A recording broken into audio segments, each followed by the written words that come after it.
Welcome to education hub. आज हम आपके लिए जो कि हिंदी का बहुत ही महत्वपूर्ण प्रश्न है, जो कि 15 तारीख को यानी कि आज एग्ज़ाम में आने वाला है। तो आप लोग अच्छे से इसका तैयारी कीजिए ताकि एग्ज़ाम में देखिए। ऑब्जेक्टिव यहाँ पे 100 ऑब्जेक्टिव रहता है, यहाँ पे 100 ऑब्जेक्टिव हैं आप लोग, और यह कल एग्ज़ाम में आने वाला है, तो सभी बच्चे अच्छे से जान दें। तो पहला प्रश्न है, अंबेडकर ने भारत की बेरोजगारी का प्रमुख एवं प्रत्यक्ष कारण किसे माना है? जो अंबेडकर जी थे वो बेरोजगारी का प्रमुख एवं प्रत्यक्ष कारण किसे? जाति प्रथा, कार्य अकुशलता, उद्योग धंधों की कमी, प्रतिकूल परिस्थितियाँ। तो आप लोग सभी जानते होंगे अंबेडकर जी ने जाति प्रथा को बेरोजगारी का प्रमुख कारण माना था, जो ऑप्शन ए में ही दिया गया है। इसका आंसर क्या हो जाएगा? ए। अगला प्रश्न है, सभ्य समाज की आवश्यकता है। तो सभ्य समाज की आवश्यकता किसे होती है? तो श्रम विभाजन के लिए, जाति प्रथा के लिए, अनुबंध, दूध पानी। तो सभ्य जो समाज होता है वो जाति प्रथा के लिए होता है। क्या होता है? जाति प्रथा, जो ऑप्शन बी में दिया गया है, यानी आंसर क्या हो जाएगा? बी। तो ऐसा ही प्रश्न रहने वाला है आप लोग का एग्जाम में आज। तो देखिए तीसरा प्रश्न है, हु आर सुधराज किसकी रचना है? महात्मा गांधी, यतीन्द्र मिश्र, भीमराव अम्बेडकर, मैक्स मुलर। तो हु आर सुधराज किसकी रचना है? तो ये है भीमराव अम्बेडकर की रचना है, जो ऑप्शन सी में ही दिया गया है। किसमें दिया है? ऑप्शन सी में, भीमराव अम्बेडकर। तो आंसर क्या हो जाएगा? भीमराव अम्बेडकर। तो आप लोग अगर नए हैं तो चैनल को सब्सक्राइब कर ले, वीडियो को लाइक करें, ताकि आप लोग का सभी सब्जेक्ट का प्रश्न एग्जाम से पहले, जो कि बहुत ही वायरल होने वाला है ये प्रश्न, वैसा ही सभी सब्जेक्ट का आने वाला है। तो अपने दोस्तों के पास भी शेयर कीजिए और चैनल को सब्सक्राइब करना ना भूलें। चलिए अगला प्रश्न है, 20 के दांत कहानी का प्रमुख पात्र कौन है? जो 20 का दांत है उस कहानी का प्रमुख पात्र गिरधर सेन साहब, खोखा सेन साहब की पत्नी। तो कौन था? तो वो थे खोखा। 20 के दांत की कहानी के प्रमुख पात्र खोखा था, जो ऑप्शन सी में है। अगला प्रश्न है, झोपड़ी और महल की लड़ाई में अक्सर कौन जीतते हैं? तो आप लोग जानते हैं झोपड़ी और महल की लड़ाई में अक्सर जो कौन जीतते हैं? महल वाले ही जीतते हैं, यानी बड़े लोग जीतते हैं। तो ऑप्शन ए ही होगा आंसर, महल वाले। अगला प्रश्न है, सच्चा भारत कहाँ पाया जाता है? सॉरी भगत लिखा है यहाँ पे, भारत होना चाहिए। सच्चा भारत कहाँ बसता है? गाँव में, खलिहानों में, बगीचों में, गलियों में। तो सच्चा भारत जो है वो गाँवों में बसता है, जो ऑप्शन ए में ही दिया गया है। तो अगला प्रश्न है, भारत से हम क्या सीखे? पाठ गद्य की कौन सी विद्या है? तो भारत से हम क्या सीखे? तो भाषण, निबंध, कहानी, लेखाचित्र। तो भारत से हम क्या सीखे, इसमें क्या है? तो भारत से हम क्या सीखे में होता है भाषण, जो है क्या है? एक भाषण, जो ऑप्शन ए में ही दिया गया है। तो आंसर क्या होगा? ए, भाषण। अगला प्रश्न है, दूसरे के इशारों पर भटकने वाले लोगों को क्या कहते हैं? तो दूसरे के इशारे पर भटकने वाले लोगों को विद्वान, ज्ञानी, मूढ़, भले लोग। तो आप लोग जानते हो उसे बहुत ही गद्दा है, यानी मूढ़ शब्द का उपयोग कर सकते हैं। तो ऑप्शन क्या हो जाएगा इसका? सी, मूढ़, यानी ऑप्शन सी होगा। बी का 8 का क्या आंसर? सी, मूड। चलिए अगला प्रश्न है, मैक्स मुलर के पिता का नाम क्या था? जो मैक्स मुलर थे उनके पिता का नाम विरह मुलर, विल्हेम मुलर, विल्हेम मुरल, विदेन मुलर। तो इनका आंसर क्या हो जाएगा? तो वो जगह विल्हेलम मुलर, जो ऑप्शन सी में होगा। अगला प्रश्न है, कट और केन का जर्मन भाषा में किसने अनुवाद किया? कट और केन का जर्मन भाषा में किसने अनुवाद किया? हजारी प्रसाद द्विवेदी ने, अशोक वाजपेयी ने, अमरकांत ने, मैक्स मुलर ने। तो कौन किया था? तो वो थे मैक्स मुलर ने। कट और केन जर्मन भाषा मैक्स मुलर ने किए थे, जो ऑप्शन डी में है। किसमें? डी में है। तो चलिए अगला प्रश्न देखा जाए, परंपरा का मूल्यांकन की रचना है। तो परंपरा का मूल्यांकन की रचना क्या है? रामविलास शर्मा, गुणाकर मूले, अशोक वाजपेयी, महात्मा गांधी। तो क्या आंसर हो जाएगा इसका? जो परंपरा के मूल्यांकन थे उसके रचनाकार, तो परंपरा के मूल्यांकन का रचनाकार थे वो थे रामविलास शर्मा, जो ऑप्शन ए में ही दिया गया है। अगला प्रश्न है, एक पतंग अनंत में कितनी रचना है? किनकी रचना है? एक पतंग अनंत में किनकी रचना है? तो हजारी प्रसाद द्विवेदी, विनोद कुमार शुक्ल, यतीन्द्र मिश्रा, अशोक वाजपेयी। तो इसका आंसर क्या हो जाएगा? तो इसका आंसर हो जाएगा अशोक वाजपेयी, जो ऑप्शन डी में दिया गया है। आप लोगों में अच्छे से भरिएगा, गलत मत कीजिएगा, बहुत बच्चे गलत करते हैं। अगला प्रश्न है, अशोक वाजपेयी का जन्म कब हुआ था? तो अशोक वाजपेयी का जन्म आप लोग जानते होंगे कब हुआ था। तो अशोक वाजपेयी का जन्म हुआ था 16 जनवरी 1941 ईस्वी में। तो ऑप्शन देखिए कहाँ है? तो ऑप्शन नंबर है बी, यानी क्या हो जाएगा 16 जनवरी 1941 ईस्वी में। अगला प्रश्न, मछली शीर्षक पाठ के लेखक कौन है? यतीन मिश्रा, हजारी प्रसाद द्विवेदी, विनोद कुमार शुक्ल, नलिन बिलोचन शर्मा। तो इनके मछली जो थे वो विनोद कुमार शुक्ल के द्वारा लिखा गया था, जो ऑप्शन सी में है। अगला प्रश्न देखा जाए, गुरु नानक कौन थे? गुरु नानक थे कौन थे? तो गुरु नानक जो थे वो सिखों के प्रमुख गुरु थे, यानी प्रथम गुरु थे, जो ऑप्शन कहाँ है? बी में है, सिखों के प्रथम गुरु। अगला प्रश्न है, जपूजी किसकी रचना है? जपूजी किसकी रचना है? तो जपूजी जो है गुरु नानक जी का रचना है, जो ऑप्शन सी में दिया गया है। अगला प्रश्न है, नाखून क्यों बढ़ते हैं?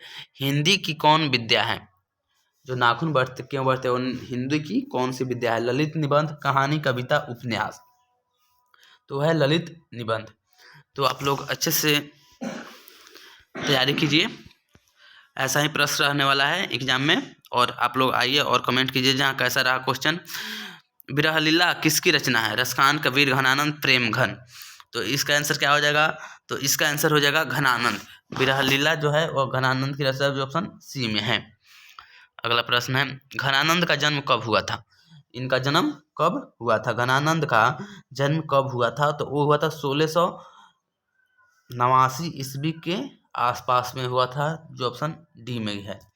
चलिए अगला प्रश्न है, स्वदेशी कविता किससे संकलित है? जो स्वदेशी कविता है वो किससे? प्रेमघन, सर्वस्व, जीर्ण जनपद से, भारत प्रयाग रामागमन से। तो इसका आंसर क्या हो जाएगा? तो इसका आंसर हो जाएगा प्रेमघन सर्वस्व से, जो ऑप्शन ए में ही दिया गया है। अगला प्रश्न है, हम लोग टाइम बर्बाद नहीं करने वाले हैं, इसलिए आप लोग जल्दी, क्योंकि यहाँ पे टाइम क्या बहुत ही महत्वपूर्ण है, आप लोग का एग्जाम है। दही वाले मंगम्बा किस भाषा की अनुदित कहानी है? जो दही वाली मंगम्बा है वो किस कहानी की अनुदित है? तो वो है कन्नड़ में, वो कन्नड़ भाषा, यानी ऑप्शन बी में है, कन्नड़ भाषा।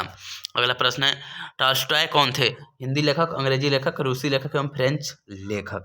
तो वो थे रूसी लेखक थे। टॉल्स्टॉय कौन थे? रूसी लेखक, जो ऑप्शन सी में है। अगला प्रश्न देखा जाए, नौबत खाने में इबादत पाद में केंद्र में है, क्या है? महात्मा गांधी, अशोक वाजपेयी, बिस्मिल्लाह खान, गुनाकर मुल्ले। तो ये है जो है बिस्मिल्लाह खान थे। नौबत खाने के इबादत पाद के केंद्र कौन थे? बिस्मिल्लाह खान, जो ऑप्शन सी में दिया गया है। अगला प्रश्न है, बिस्मिल्लाह खां का प्रिय वाद्य यंत्र क्या था? बिस्मिल्लाह खां का प्रिय वाद्य यंत्र क्या था? शहनाई, हारमोनियम, तबला, वीणा। तो इसका आंसर क्या हो जाएगा? तो बिस्मिल्लाह खां का जो प्रिय वाद्य यंत्र था वो था शहनाई, जो ऑप्शन ए में दिया गया है। अगर आपको मालूम हो तो जल्दी से कमेंट कीजिए कि इसका आंसर क्या होगा। चलिए अगला प्रश्न को देखा जाए, अक्षरों की कहानी किसकी रचना है? जो अक्षरों की कहानी है वो मैक्स मुलर की, गुनाकर मुल्ले, बिरजू महाराज, रामविलास शर्मा। तो इसका आंसर क्या होगा? तो इसका आंसर हो जाएगा अक्षरों की कहानी की रचना रामविलास शर्मा की है। किसकी है? रामविलास शर्मा। नहीं, अक्षरों की कहानी सॉरी गुनाकर मूल्य की है। किसकी रचना है? गुनाकर मूल्य, जो ऑप्शन बी में दिया गया है।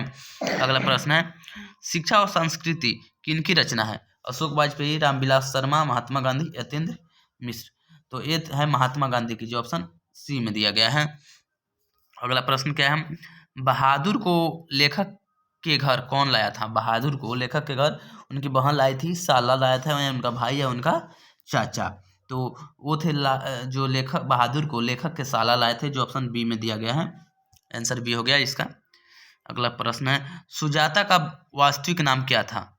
क्या है सॉरी सुजाता का वास्तविक नाम क्या है? कर्णिका, दीपशिखा, एम रामानुजय, एस रंगराजन। तो इसका आंसर क्या हो जाएगा?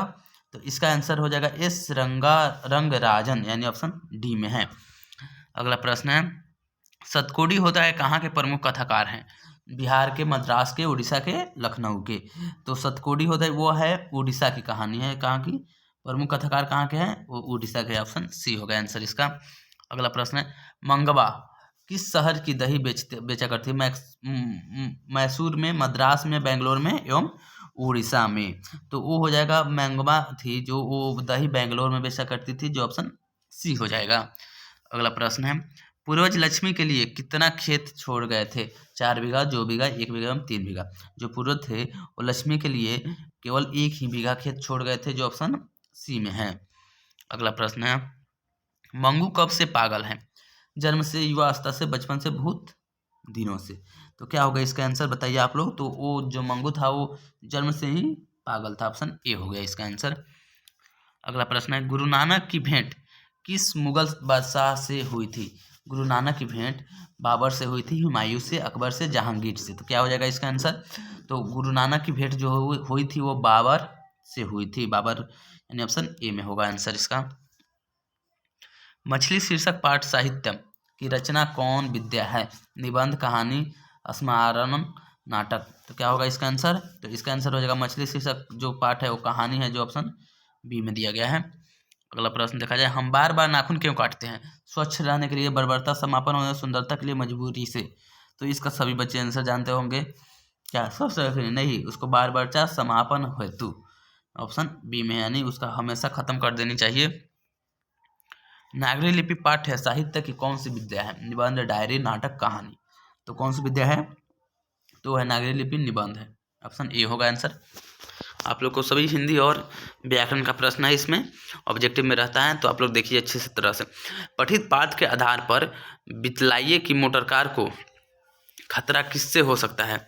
सीमा से, रजनी से, आली से, खोखा से। तो जानते हैं खोखा थे, जवाब ऑप्शन ए में होगा। इस क्या होगा आंसर? ऑप्शन सॉरी डी होगा इसका। ऑप्शन क्या हो जाएगा? डी हो जाएगा, ऑप्शन डी, यानी इसका आंसर क्या हो जाएगा? डी। चलिए अगला प्रश्न देखा जाए, भाईचारे का दूसरा नाम क्या है? राजतंत्र, लोकतंत्र, श्रम, सहयोग। तो भाईचारा का दूसरा नाम क्या है? वो है लोकतंत्र। ये ऑप्शन बी होगा। अगला प्रश्न देखा जाए, भारत की सर्वाधिक आबादी कहाँ बसती है? नगरों में, महानगरों में, गाँवों में, मंदिरों में। तो सभी जानते हैं जी गाँवों में बसती है। ऑप्शन सी हो जाएगा। 40 नंबर क्या है, विलियम हास्टिंग्स कहाँ के गवर्नर जनरल थे? इंग्लैंड के, भारत के, अमेरिका के एवं जापान के। तो वो थे भारत के। वारेन हेस्टिंग्स भारत के गवर्नर थे। अगला प्रश्न देखा जाए, मानव मुक्ति का पुरोधा किसे कहा जाता है? नलिन, विरोचन शर्मा, यतीन्द्र मिश्र, भीमराव अम्बेडकर, अमरकांत। जो मानव मुक्ति का पुरोधा है वो किन्हें माना जाता है? वो माना जाता है भीमराव अम्बेडकर, जो ऑप्शन सी में होगा। अगला प्रश्न देखा जाए, मैं तो खोखा को इंजीनियर बनाने जा रहा हूँ, यह कथन किसका है? सेन साहब का, मिस्टर का, गिरधरलाल मुखर्जी साहब का। तो ये किनका था? वो सेन साहब बोले थे जहाँ मैं तो खोखा को इंजीनियर बनाया जाए। Option A answer. हितोपदेश का जर्मन भाषा में अनुवाद किसने प्रकाशित करवाया था? महात्मा गांधी ने, मैक्स मुलर ने, गुनाकर मूल्य, अमरकांत ने। तो किसने करवाया था? वो मैक्स मुलर ने करवाए थे। वो ऑप्शन बी हो गया आंसर इसका। अगला प्रश्न है, निर्वंश विद्या का संबंध किससे है? खगोल विज्ञान से, मानव विज्ञान से, वनस्पति विज्ञान से, भूगर्भ विज्ञान से। तो निर्वंश विद्या जो है वो किससे संबंधित है? तो वो मानव विज्ञान से है, जो ऑप्शन बी हो जाएगा। आप लोग को अगर तेजी में लग रहा है तो आप लोग बैक करके प्रश्न को आंसर देख सकते हैं। अगला प्रश्न है, किस देश के लोग बड़े नख पसंद करते थे? अंग देश, गंधार के, कैकय देश के, गौड़ देश के। तो किस देश के? तो वो था गौड़ देश के, जो ऑप्शन बी में होगा। टाइम भी बचाना है आप लोग को, तो अच्छे से जल्दी जल्दी आप लोग सतर्क से देखें। सूर्य नामक पुस्तक किनकी रचना है? मैक्स मुलर की, बिरजू महाराज, गुनाकर मूल्य, महात्मा गांधी की। तो सूर्य नामक पुस्तक है वो किनकी रचना है? तो वो है गुनाकर मूल्य के, जो ऑप्शन सी में होगा। अगला प्रश्न है, नेवारी भाषाएं किस लिपि में लिखी जाती हैं? देवनागरी में, खरोष्टी में, सौरासेनी में, ब्राह्मी में। तो वो है जो देवनागरी में लिखी जाती है, जो ऑप्शन ए हो जाएगा आंसर।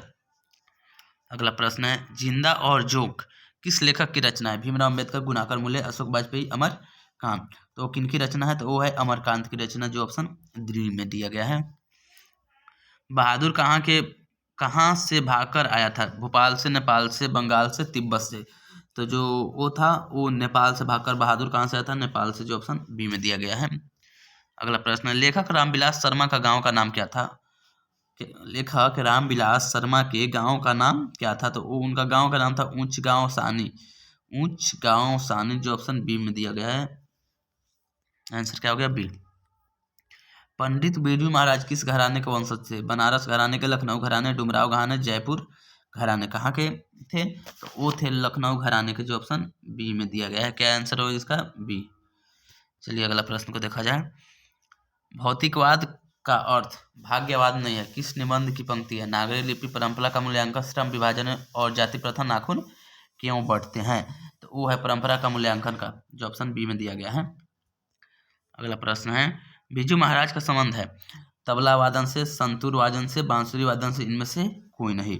तो जो बिरजू महाराज थे उनका किन से था, तो इनका जो था बिरजू महाराज का वो इसमें कोई नहीं दिया गया है, तो ऑप्शन क्या हो जाएगा, इनमें से कोई नहीं। आप लोग कमेंट बताइए बिरजू महाराज किसका संबंध किससे था, शहनाई से था। अगला प्रश्न है बहादुर शीर्षक कहानी का निर्मला कौन थी, लेखक की बहन, लेखक की पत्नी, लेखक का रिश्तेदार, लेखक की माँ। तो वो आंसर हो जाएगा लेखक की पत्नी, जो ऑप्शन बी में है। आप लोग को 100 प्रश्न में 50 किन्हीं प्रश्न का उत्तर देना है, तो आप लोग देखिएगा जहां आप लोग 50 प्रश्न का उत्तर दे, 100 में 100 नहीं देना है। आसी दीवार किस कवि की रचना है, रसखान, कुंवर नारायण, रामधारी सिंह दिनकर, गुरु नानक। तो किनकी रचना है, वो गुरु नानक की है, जो ऑप्शन डी में दिया गया है। किनके जन्म दिवस को अहिंसा दिवस के रूप में मनाया जाता है, महात्मा गांधी, डॉक्टर राजेंद्र प्रसाद, जवाहरलाल नेहरू, बाल गंगाधर तिलक। तो किनके, तो महात्मा गांधी को जन्म दिवस को अहिंसा दिवस के रूप में मनाया जाता है। गुरु नानक पंजाबी के अलावे और किन भाषाओं की कविता लिखते थे, उड़िया, हिंदी, मराठी, बंगाली। तो किन भाषाओं के लिखते थे, तो वो हिंदी में भी लिखते थे गुरु नानक जी, तो ऑप्शन बी हो जाएगा। अगला प्रश्न है संप्रदाय मुक्त कृष्ण भक्त कवि कौन थे, रसखान, सुमित्रानंद पंत, प्रेमचंद वीरेन, डंगरवाल। तो कौन थे, तो वो थे रसखान जी थे, जो ऑप्शन ए में है। अगला प्रश्न है रसखान की रचना काल कब था, शाहजहां का शासनकाल, जहांगीर के शासनकाल, हुमायूं का शासनकाल, अकबर के शासनकाल। तो वो जहांगीर के शासनकाल के थे रचनाकार, जो ऑप्शन बी में दिया गया है। अगला प्रश्न को देखा जाए, वियोग में सच्चा प्रेमी जो वेदना सहता है उसके चित्त में जो विभिन्न तरंगे उठती है का चित्रण किया गया है, घनानंद, अनामिका ने, रेनन मारिया, मिर्के ने, वीरेन डंगवाल ने। किनने किया था, तो ऑप्शन बताइए। तो ऑप्शन हो जाएगा इनका घनानंद कहाँ है, ऑप्शन ए में है, तो ऑप्शन ए हो जाएगा इसका आंसर। अगला प्रश्न है पराजय में कौन सा उपसर्ग है, देखिए यहाँ पे व्याकरण आ गया, हिंदी व्याकरण आप लोग को, क्योंकि 100 में 40 जो होता है वो व्याकरण का प्रश्न रहता है, तो यहाँ से व्याकरण स्टार्ट हो गया। तो पराजय में कौन सा उपसर्ग है, तो बताइए। आप लोग सभी जानते हैं पराजय में परा होता है, क्या होता है, परा, जो ऑप्शन बी में दिया गया है, पराजय में परा, यानी ऑप्शन बी आंसर। अगला प्रश्न है शुद्ध वाक्य है राम ने पुस्तक खरीदा, राम पुस्तक खरीदा, राम ने पुस्तक खरीदी, इनमें से सभी। तो आप लोग बताइए इसमें शुद्ध वाक्य क्या है, तो राम ने पुस्तक खरीदी, ऑप्शन सी होगा। परिमाणवाचक विशेषण है नया, 5, थोड़ा सा, सुंदर। तो परिमाणवाचक विशेषण कौन है, तो थोड़ा सा विशेष होता है जो परिमाणवाचक विशेषण, जो ऑप्शन सी होगा आंसर। शुद्ध वाक्य इसमें देखिए वाष्प निकल रहा है, वाष्प निकल रहा है, सिंह दहाड़ रहा है, संग्रहित किया गया है। तो शुद्ध वाक्य इनमें से कौन सा है, इनमें से सिंह वाष्प निकल रहा है, जो ऑप्शन बी में दिया गया है। सर्वोत्तम का संधि विच्छेद क्या होता है, तो संधि विच्छेद आप लोग पढ़ेंगे तो इसका बताइए सर्वोत्तम का। तो सर्वोत्तम का संधि विच्छेद जो होगा वो हो जाएगा सर्वोत्तम, यानी सर्वोत्तम, जो ऑप्शन सी में दिया गया है। गुस्सा पीना मुहावरे का अर्थ क्या होता है, गुस्सा पीना, गुस्सा होना, क्रोध दबाना, गुस्से में पानी पीना, क्रोधित होना। तो गुस्सा पीना क्या होता है, तो जो गुस्सा पीना होता है क्रोध को दबा लेना, यानी ऑप्शन बी हो जाए क्रोध दबाना। अगला प्रश्न है अंगूठा दिखाने मुहावरे का अर्थ क्या है, समय पर धोखा देना, बेइज्जत करना, चालबाजी करना, बेईमानी करना। तो अंगूठा दिखाने का जो होता है वो क्या होता है, यानी समय पर जो होता है उसका आंसर समय पर धोखा देना, ऑप्शन ए हो जाएगा। गुप्त का विलोम क्या होता है, तो दिखाना, पहचान, छुपाना, प्रकट। तो गुप्त मतलब होता है उसका उल्टा होना चाहिए, तो गुप्त का उल्टा आप लोग कमेंट कीजिए क्या होगा, तो वो हो जाएगा प्रकट, जो ऑप्शन बी में दिया गया है। अगला प्रश्न है पर्वत का पर्वताक्षी क्या होता है, त्रिदश, पधामर, शैल, गिरवाण। तो पर्वत का जो पर्वताक्षी शब्द क्या होता है, तो आप लोग बताइए। जो पर्वत का पर्वताक्षी शब्द होगा वो होता है शैल, गिरी। और अगला प्रश्न है लंबोदर कौन सा समास है, लंबोदर, लंब जिसका उदर हो, यानी लंबोदर, जो ऑप्शन है वो बहुब्रीहि हो जाएगा। लड़का आया था कौन काल है, वर्तमान काल, भूतकाल, भविष्यत काल, इनमें से कौन है, तो वो भूतकाल था, लड़का आया था, जो ऑप्शन बी हो जाएगा आंसर। आम का पर्वताक्षी शब्द क्या होगा, तो आम का होता है आम्र, संस्कृत में भी आप लोग जानते होंगे, ऑप्शन डी होगा। अगला प्रश्न है धनहीन कौन सा समास है, जिसका धन में बहुत कमी हो उसे धनहीन, यानी इसका हो जाएगा आंसर तत्पुरुष, जो ऑप्शन ए में ही दिया गया है। अगला प्रश्न है माता पिता कौन सा समास है, आप लोग जानते हैं जिसमें डैश होता है वो कौन सा समास होता है, सभी बच्चे जानते होंगे। तो आप लोग जानते होंगे द्वंद्व समास में बीच में डैश होता है, जो ऑप्शन डी में ही दिया गया है। अगला प्रश्न देखा जाए अनुराग में कौन सा उपसर्ग है? अनुराग यानी अनुराग में कौन सा उपसर्ग है? तो अनुराग में अनु उपसर्ग है। आप लोग सभी बच्चे समझ गए होंगे। अगला प्रश्न है, अस्मिता का सही अर्थ क्या होता है? पहचान, माना करना, बाहुबली, कंजूस। तो अस्मिता जो है उसका सही अर्थ होता है वो पहचान होता है। ऑप्शन ए में ही दिया गया है। निम्नलिखित में से कौन सा वाक्य शुद्ध है? मैं आपका दर्शन करने आया हूँ, मैं आपके दर्शन करने आया हूँ, मैं आपका दर्शन चाहता हूँ, मैं आपके दर्शन करने आया हूँ। तो इसका सही उत्तर बताइए आप लोग। तो आप लोग सभी बच्चे सही उत्तर इसका हो जाएगा मैं दर्शन करने आया हूँ। ऑप्शन ए हो जाएगा। अगला प्रश्न है, संज्ञा के कितने भेद होते हैं? सभी बच्चे को मालूम होगा संज्ञा के जो होते हैं 5 भेद होते हैं। ऑप्शन सी हो जाएगा। अगला प्रश्न है, संसार का संधि विच्छेद। सभी बच्चे पढ़े होंगे संसार, बहुत बार ये प्रश्न पूछा गया है। तो जो संसार होता है उसको समझो सार, यानी ऑप्शन बी में दिया गया है संसार। इंद्र का परवाची शब्द क्या होता है? तो इंद्र का आप लोग सभी बच्चे बताइए क्या होता है? तो इंद्र का देवराज होता है, जो ऑप्शन बी में दिया गया है। वेदना में प्रत्यय है, वेदना में कौन सा प्रत्यय है? तो वेदना में जो है ना प्रत्यय है। कौन सा? ना। ऑप्शन ए दिया गया है। अगला प्रश्न को देखा जाए, मनुष्य कौन सी संज्ञा है? जो मनुष्य है वो है जातिवाचक संज्ञा, जो ऑप्शन ए में ही दिया गया है। अगला प्रश्न के, प्रत्यय में कितने भेद होते हैं? प्रत्यय हैं उनके कितने भेद होते हैं? तो 2 भेद होते हैं। ऑप्शन ए होता है। अगला प्रश्न, निम्नलिखित में से कौन सा शब्द शुद्ध है? देवनागरी, देवीनागरी, देवेनागरी, देवनागरी। तो कौन सा हो जाएगा? तो ये देवनागरी ऑप्शन ए में हो जाएगा। अगला प्रश्न है, निम्न से शुद्ध शब्द कौन है? अनाधिकार, अंधिकार, नधिकार, अनाधिकार। तो इसका आंसर क्या हो जाएगा? तो इसका हो जाएगा अनाधिकार। ऑप्शन ए में है। अगला प्रश्न को देखा जाए, आमरण शब्द में उपसर्ग है। आमा, इमा, इमी, इमा। तो क्या हो जाएगा इसका आमरण में? तो आमरण में जो उपसर्ग होगा वो होगा आ, यानी ऑप्शन ए में होगा। अगला प्रश्न देखा जाए, निम्न में से निश्चय शब्द का विलोम कौन है? तो निश्चय शब्द का विलोम क्या होता है? अनिश्चय होता है, जो ऑप्शन सी में दिया गया है। अगला प्रश्न, वास्तविक शब्द में प्रत्यय है। वास्तविक शब्द में कौन सा प्रत्यय है? तो वो हो जाएगा एक प्रत्यय, जो ऑप्शन डी में दिया गया है। अगला प्रश्न, रुचि शब्द का विशेषण है। रुचिकार, रुचि के रुचि, रुचना। तो रुचि का शब्द का विशेषण क्या होगा? तो रुचि शब्द का विशेषण हो जाएगा रुचिकार, जो ऑप्शन ए में है। अगला प्रश्न, महाशय शब्द का स्त्रीलिंग रूप क्या होगा? महाशय शब्द का स्त्रीलिंग होता है महास्या, अतः महाशय, जो ऑप्शन बी में है। अगला प्रश्न देखा जाए, भानुमति का पिटारा मुहावरे का अर्थ क्या होता है? भानुमति का पिटारे मुहावरे का अर्थ होता है अनावश्यक वस्तु का भंडार, जो ऑप्शन बी में है। अज्ञान शब्द कौन सा समास है? अज्ञान में जो है वो कौन सा समास है? वो है नैया समास, जो ऑप्शन सी में है। निम्न में से भाववाचक संज्ञा कौन है? निम्न में से भाववाचक संज्ञा है बुढ़ापा, पहाड़, नदी, राम। तब बुढ़ापा जो है भाववाचक है। ऑप्शन ए होगा इसका आंसर। खेत शब्द है विदेशद, तद्भव, देशज, तस्मम। खेत शब्द कौन सा है? तो वो है तद्भव, जो ऑप्शन बी में दिया गया है।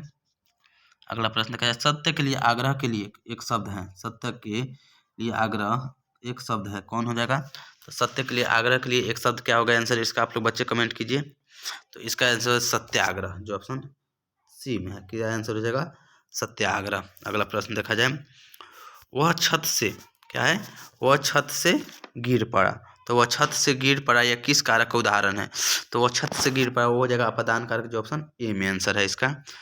अगला प्रश्न है, ग का उच्चारण स्थान क्या है? तो आप लोग उच्चारण करके बताइए इसका आंसर क्या हो जाएगा? तो ग का उच्चारण ग, ग। तो कौन से इसका आवाज आ रहा होगा? आप लोग आंसर हो जाएगा सी। अगला प्रश्न को देखा जाए, तुम क्या खा रहे हो? रेखांकित शब्द कौन सर्वनाम है? तुम क्या खा रहे हो? इसका आंसर होगा प्रश्नवाचक, क्योंकि बीच में है क्या। तो ऑप्शन हो जाएगा बी, प्रश्नवाचक। अगला प्रश्न है, चोर शब्द का विलोम। तो चोर शब्द का सभी बच्चे जानते हो वो होता है साधु। अगला प्रश्न को देखा जाए, लास्ट प्रश्न है आप लोग, भारत के प्रधानमंत्री किस पदबंध का उदाहरण है?